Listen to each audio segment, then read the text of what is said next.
أراها وناحيتها تحيا فترى الأرض إنه كالسماء أشرقت بنجومها الماء.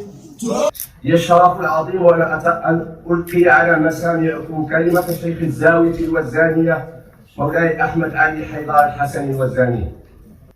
الحمد لله مسدد جلائل النعم واهب العطايا مجدي النقم مجري سحائب الجود والمن والكرم.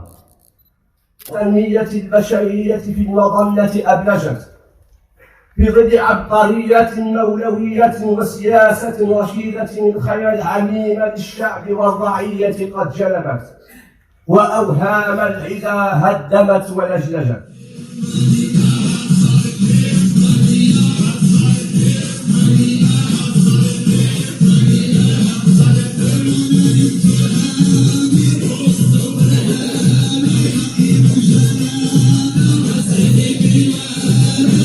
عندما نصف التصوف الذي نتبعه باعتباره من الثوابت الدينية للمملكة المغربية الوفي.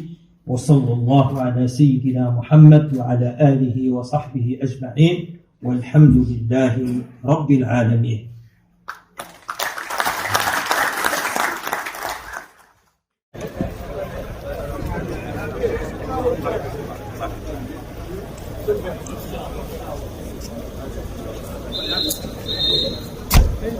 ما نعرفه عن الأساتذة المتبخرين من عمق في النظر وسداد في الرأي ومن بحث متبحر ومتخصص في المواضيع التي سوف تتناول بحول الله تعالى.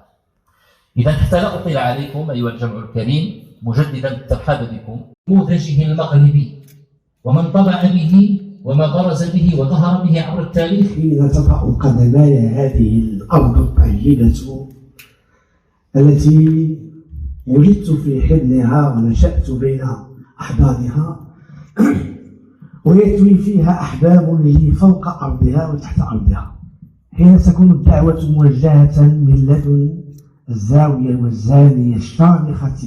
انتبهوا أيها الأحباء أن التفكير في المحل هو جزء من التفكير في الكون، وواهب من يعتقد اليوم أن ثمة انفصالا بين ما هو كوني وما هو محلي.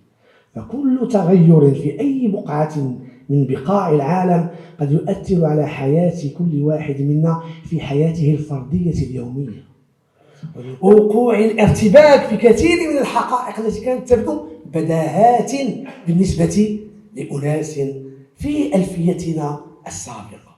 معرفة تحولات على مستوى أدوات التفكير. الآراء التي وصلت إلى المغاربة كانت في الحقيقة يعني كلها يعني تنهل بمعين سنية التصوف المغربي وتجمع بين الحقيقة والشريعة كما قيل قبل قليل في المداخلة السابقة للشريف سيدي التهامي الحرباط، حتى تكتمل لديه يعني الشخصية العلمية والصوفية. فيما دعاه وما طلبه وما أقر عليه أمير المؤمنين في الكثير من خطاباته، وهو القائد الديني للأمة المغربية، عندما تكلم مرارا وتكرارا عن أسئلة تخليق الحياة العامة وأشكال التأطير المرغوب فيها كما قلنا، والتبليغ أو تسديد التبليغ، وهي رؤية استراتيجية مشمولة بعمق بيداغوجي تربوي تأطيري مهم جدا للفرد للجماعة لسائر المواطنين، ولكن على رأسها في البعد التربوي. كانت حقيقة التصوف ترجع لصدق التوجه إلى الله عز وجل كما أمر بذلك القرآن الكريم والسنة النبوية، فإن المقصود بالحديث عن أصالة التصوف المغربي هو محاولة البحث في خصائصه المميزة التي تبرز أصالته وتجذر ارتباطه بالأصلين بالكتاب والسنة وبسائر العلوم الشرعية المنبثقة عنهما. فالشيخ أبو مدين عند رجوعه من رحلته إلى الحج انخرط هو والوفد المغربي الذي كان معه في جيش صلاح الدين الأيوبي، في معركة حطين الشهيرة. بل أن الإمام الجنيدي أن طريقتنا هي الطريقة الجنيدية، والجنيد معروف بكلمته المشهورة الذي يقول فيها إن عملنا هذا مقيد بالكتاب والسنة.